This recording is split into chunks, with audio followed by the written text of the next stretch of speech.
Hello everyone, स्वागत है आप सभी का आपके यूट्यूब चैनल संजीवनी बायोलॉजी क्लासेस में। पिछली वीडियो में मैंने प्रोकैरियोटिक सेल के बारे में बहुत डिटेल में बात करी है।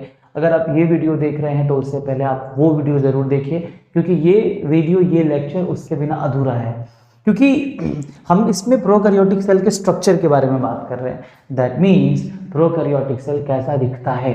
ये एक टिपिकल सा बैक्टीरिया का सेल है। प्रोकैरियोटिक में और भी बहुत सारी चीज़ें होती हैं, मतलब बहुत दूसरे ऑर्गेनिजम्स भी होते हैं जिसमें बैक्टीरिया मोस्टली आते हैं। तो बैक्टीरिया में एक टिपिकल सा यूकैरियोटिक बैक्टीरिया, माफ करें, यू बैक्टीरिया का बैसिलस बैक्टीरिया है। इसके शेप से ही पता चल रहा होगा कि एक बैसिलस बैक्टीरिया है। और इसमें कुछ पार्ट्स मैंने ड्रॉ किया है, मैं एक एक करके आपको समझाता चलूँगा। वो पार्ट जरूर देखिएगा इसको समझने से पहले, तब जाकर के ज़्यादा समझ में आएगा। अदरवाइज आप इसको भी इंडिविजुअली देख सकते हैं। देखिए, तो एक प्रोकैरियोटिक सेल है। शुरू करेंगे इसके प्लाज्मा मेम्ब्रेन से, सेल मेम्ब्रेन से। First layer which is called plasma membrane और सेल मेम्ब्रेन, जो कि सारे सेल में प्रेजेंट होता है। जितने भी सेल होते हैं लिविंग, उसमें प्लाज्मा मेम्ब्रेन पहले प्रेजेंट होना ही है। Then comes the second layer which is called the cell wall. ठीक है, सेल वॉल जो कि मैंने आपको बताया प्लांट सेल में भी होता है और फंगस सेल में भी होता है। सब में अलग अलग कंपोजिशन का होता है। इसका जो सेल वॉल है वो पेप्टिडोग्लाइकेन का है, यानी कि पेप्टाइड्स, प्रोटीन और ग्लाइकेन यानी कि ग्लाइकोजन से मिलकर बना होता है। थर्ड लेयर जिसको म्यूसिलेज, म्यूसिलेज का मतलब होता है थोड़ा सा स्लिमी, मतलब चिपचिपा सा लेयर, और ये इसको स्लाइम लेयर भी बोलते हैं। याद रखें, मैंने इसी को बताया था, जब ये हार्ड हो जाएगा तो ये इसको हम लोग बोल देंगे कैप्स्यूल। बस देखो, जानते हो हम लोग जो एंटीबायोटिक्स खाते हैं ना, एंटीबायोटिक्स जिसको हम लोग सिंपली एंटीबायोटिक बोलते हैं, एंटीबायोटिक जो है वो एक्चुअली स्पेशली बैक्टीरिया के लिए ही बनाया गया है, टू किल बैक्टीरिया। तो इसके मैकेनिज्म को समझोगे, मतलब ये काम कैसे करता है एंटीबायोटिक, तो ये क्या करता है ना, बैक्टीरिया के सेल वॉल को ना पिघला देता है। तो जब आपकी बॉडी का आउटर कवर खत्म हो जाएगा, बाहर से जो प्रोटेक्ट कर रहा है, तो फिर आप बचेंगे ही नहीं। तो एंटीबायोटिक बैक्टीरिया के सेल वॉल को डीकम्पोज करने के बाद क्या करता है, कुछ नहीं, उसके बाद हमारे अपने जो WBC के सेल्स हैं उन्हें पकड़ के मार देते हैं। तो कुछ बैक्टीरिया ना इन एंटीबायोटिक से भी रेजिस्टेंट क्रिएट कर लेते हैं, मतलब उससे भी रेजिस्टेंस क्रिएट कर लेते हैं। जो मैंने पिछली वीडियो में बताया, उसमें जो प्लाज्मिड होता है वो उनके एंटीबायोटिक के अगेंस्ट रेजिस्टेंस क्रिएट करने में हेल्प करता है। इसलिए ज़्यादा एंटीबायोटिक्स खाने से भी बैक्टीरिया क्या होते हैं, रेजिस्टिव हो जाते हैं। बार बार कोई चीज़ अगर तुम्हें दिया जाएगा तो तुम क्या हो जाओगे, मतलब उसको हैबिचुअल हो जाओगे। तो हर बीमारी में एंटीबायोटिक्स खा लेना ये ठीक बात नहीं है, अनटिल अनलेस डॉक्टर ने आपको प्रिस्क्राइब किया हो। देखिए, तो म्यूसिलेज, स्लाइम लेयर भी बोलेंगे इसको, हार्ड होने के बाद कैप्सूल बोलेंगे। सेल वॉल को ब्रेक कर सकता है एंटीबायोटिक, ठीक है, बाई ब्रेकिंग और डीकम्पोजिंग सेल वॉल। ये एक्स्ट्रा नॉलेज है, बस मैंने बता दिया, दिमाग में आया तो। अब आप किसी भी सेल के अंदर जाएंगे तो सबसे पहले उसके अंदर एक फ्लूइडी मीडियम चाहिए, ताकि उसमें बाकी सेल ऑर्गेनेल्स रह सकें, और फिर उसमें बाकी जितने भी मेटाबॉलिक रिएक्शंस यानी केमिकल रिएक्शंस हो रहे हैं वो वहाँ पे हो सके। तो इसके अंदर भी ये जो डॉट डॉट डॉट डॉट छोटे डॉट्स हैं, ये एक्चुअली आपके साइटोप्लाज्म हैं, जो कि एक बहुत ही अच्छा मीडियम है, बहुत ही अच्छा सॉल्वेंट है केमिकल रिएक्शन के लिए। देन कम्स, एक चीज आपको ध्यान रखना होगा कि जो प्लाज्मा मेम्ब्रेन है ना, प्लाज्मा मेम्ब्रेन बैक्टीरिया के सेल में साइटोप्लाज्म की ओर थोड़ा सा एक्सटेंड करके, मतलब थोड़ा सा बढ़ करके, एक्स्ट्रा ग्रोथ करके एक स्ट्रक्चर बनाता है जिसे मीसोजोम कहते हैं। मैंने लिखा है क्या? यस, मैंने लिखा है मीसोजोम। मीसोजोम जो है ना, ये काफी यूनिक है। मीसोजोम को मैं कुछ इसके कैरेक्टर्स बताता हूँ। ये सबसे पहले इनके रेस्पिरेशन में हेल्प करता है, क्योंकि इनके पास माइटोकॉन्ड्रिया नहीं है बच्चों, ये एरोबिक रेस्पिरेशन नहीं कर सकते। तो रेस्पिरेशन के लिए ना इसके पास कुछ खास तरह के रेस्पिरेटरी एंजाइम्स भी अवेलेबल होंगे।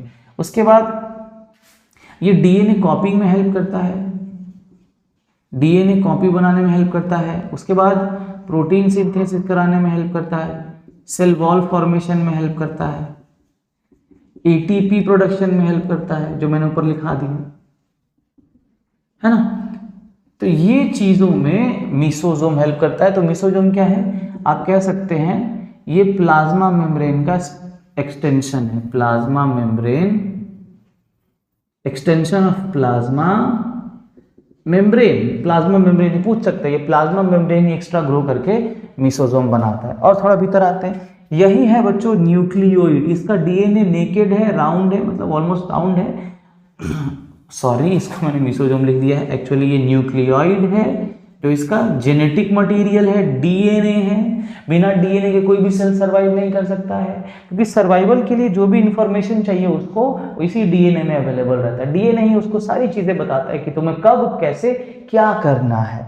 अब यहाँ से क्या होता है ना, कभी कभी इसका जो ये डीएनए है या क्रोमोसोम है, इससे कुछ पार्ट्स अलग हो जाते हैं, विलग हो जाते हैं। सेपरेट होने के बाद साइटोप्लाज्म फ्रीली तैरते रहते हैं, उन्हें प्लाज्मिड कहते हैं, जिसके बारे में मैंने आपको बता दिया है प्लाज्मिड का काम क्या होता है। इसके बाद इसमें कुछ इंक्लूजन बॉडीज, कुछ न्यूट्रिएंट्स भी रहते हैं, जिससे जरूरत पड़े तो ये एनर्जी प्रोड्यूस कर सके। तो ये ग्लाइकोजन है, ग्लाइकोजन कुछ नहीं, बहुत सारे मैनी ग्लूकोज मॉलिक्यूल्स मिलेंगे तो ग्लाइकोजन बनता है। कुछ नहीं है, कॉम्प्लेक्स फॉर्म है ग्लूकोज का। लिपिड है, लिपिड यानी कि फैट मॉलिक्यूल है, ठीक है।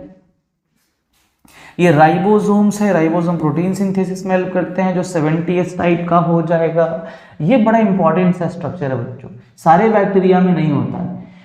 अगर ये क्या है तो ये आई थिंक फ्लैजिला है, और फ्लैजिला है तो अगर flagella is available in bacteria that means it is motile, यानी कि मोटाइल या फिर मोबाइल। दैट मीन्स ये मूव कर सकता है, ये गति कर सकता है, ठीक है। अगर ये फिम्बरी होता, अगर ये फिम्बरी, क्योंकि कई बार फिम्बरी का काम कुछ और होता है। फिम्बरी जो है ये बैक्टीरिया को किसी भी सरफेस से अटैच करने में हेल्प करता है, अटैचमेंट। और अगर ये पीलस है तो पीलस जो है ये कंजुगेशन में हेल्प करता है। कंजुगेशन कुछ नहीं है, बैक्टीरिया का सेक्सुअल रिप्रोडक्शन है। मतलब एक बैक्टीरिया दूसरे बैक्टीरिया के ऊपर आकर के यही पाइलस यानी कि पाइलस या पिलस को अंदर करके दूसरे बैक्टीरिया में और अपना जेनेटिक मटेरियल पास कर देता है। और अगर इसमें सीलिया होता तो सीलिया भी मूवमेंट में हेल्प करता है।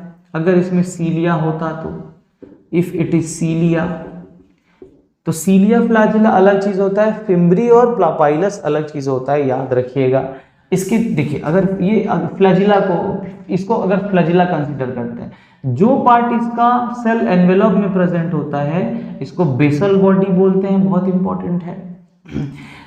इसमें इसका स्ट्रक्चर काफी ज्यादा इंपॉर्टेंट होता है, जो कि हम लोग पढ़ेंगे। मैंने फिर बताया डाइवर्सिटी के मोनेरा में, फिर भी मैं यहाँ पे डीपली, लगभग डीपली आपको बता रहा हूँ। ये जो पकड़े हुआ है मेन बॉडी, नेक इसका जो है, इसको हम लोग बोलते हैं हुक, और जो ऐसे फैला हुआ है लंबा वाला पार्ट पतला सा, इसको फिलामेंट कहते हैं।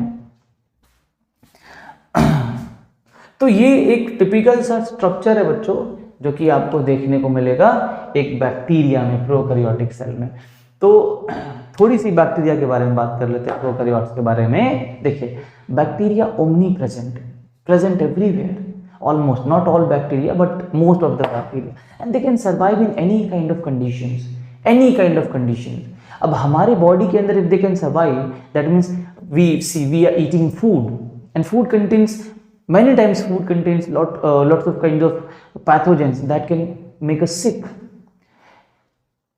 So हमारे माउथ में एक ऐसा एनवायरनमेंट है कि बैक्टीरिया को सर्वाइव करने में मुश्किल पैदा करता है। फॉर एग्जाम्पल आवर सलाइवा, हमारे सलाइवा में खास तरह के एंजाइम्स होते हैं जो बैक्टीरिया को किल कर सकते हैं। उसके बाद भी अगर फूड माउथ से नीचे जाता है पेट में, उसके बाद भी अगर फूड में प्रेजेंट बैक्टीरिया स्टमक रीजन में सर्वाइव कर जाते हैं, that means they are very much strong, because our stomach also produces acids, hydrochloric acid. अब हाइड्रोक्लोरिक एसिड का मेन फंक्शन ही होता है to kill bacteria. Then again if the bacteria are alive and they will move to the small intestine. अब small intestine में क्या होता है, वहां पे भी बहुत सारे इंटेस्टाइनल जूस प्रोड्यूस होते हैं, इसमें एंजाइम्स होते हैं। And basically the intestinal juice is basic in nature. Basic medium में भी जो है बैक्टीरिया को दिक्कत होती है सर्वाइव करने में। तो इस तरह से पास करते हुए अगर यहाँ से भी ब्लड में पहुंचते हैं, ब्लड में there are lots of WBCs and different kinds of WBCs which are very much powerful to kill any kind of माइक्रो ऑर्गेनिज्म। बट स्टिल बैक्टीरिया अगर बच गए तो दे कैन इन्फेक्ट और affect our body organs, our cells. सोचो कि हमारा बॉडी इतना स्ट्रांग है, इतना स्ट्रांग, फिर भी अगर कोई बैक्टीरिया या फिर कोई दूसरा पैथोजन बीमारी फैलाने वाले माइक्रो ऑर्गेनिज्म हमें बीमार कर रहे हैं, तो या तो वो बहुत स्ट्रांग होंगे या फिर हम कितने लापरवाही कर रहे हैं। चलिए, ये तो हो गए बुरे बैक्टीरिया की बात। क्लास 8 में एक चैप्टर था माइक्रो ऑर्गेनिजम्स फ्रेंड्स एंड फो, यानी कि कभी वो हमारे दोस्त होते हैं तो कभी दुश्मन। दोस्त वो तब होते हैं जब वो हमारा हेल्प करते हैं, हमारे लिए कोई नुकसान नहीं पहुंचाते, और कुछ जो हमें बीमार करते हैं वो हमारे दुश्मन हो गए, यानी कि फो हो गए। हमारे स्किन पे न जाने लाखों करोड़ों बैक्टीरिया प्रेजेंट रहते हैं, हमें इनसे कोई दिक्कत नहीं है ना। ये हमारे स्किन में रह करके पसीने से जो भी वेस्ट मटेरियल निकलते हैं उसमें बहुत सारे ऐसे मॉलिक्यूल्स होते हैं जिसको वो अपना खाना बनाते हैं। पहली चीज़, हमारे लार्ज इंटेस्टाइन में बहुत बैक्टीरिया प्रेजेंट होता है, बहुत ज़्यादा। वो हमारे फूड को डिकम्पोज करते हैं जिससे कि फूड स्मूथ बन करके फीकल मैटर के फॉर्म में, यानी कि पॉटी के फॉर्म में बॉडी से बाहर निकल सके, है ना। तो हमारे बॉडी में भी बहुत बैक्टीरिया प्रेजेंट है, तो ये हमारे लिए बहुत हार्मफुल नहीं, जो हमारे साथ रहता है। नया कोई जाएगा तो बीमार कर सकता है, पहला। दूसरा अच्छे बैक्टीरिया के एग्जाम्पल की बात करें तो लैक्टोबासिलस, जो दूध से दही बनाने में हेल्प करता है। कभी जानेंगे ये प्रोसीजर कैसे काम करता है। तो ये कुछ चीज़ें हैं बैक्टीरिया के बारे में जो कि हमें जाननी जरूरी थी और मैंने आपको बताया। और अगर आपको वीडियो अच्छा लगे तो कमेंट करिए, पूछिए आप कमेंट में। If you have any problem you can ask in the comment section and do share with the videos and subscribe our channel and give a like if you like the video. Thank you.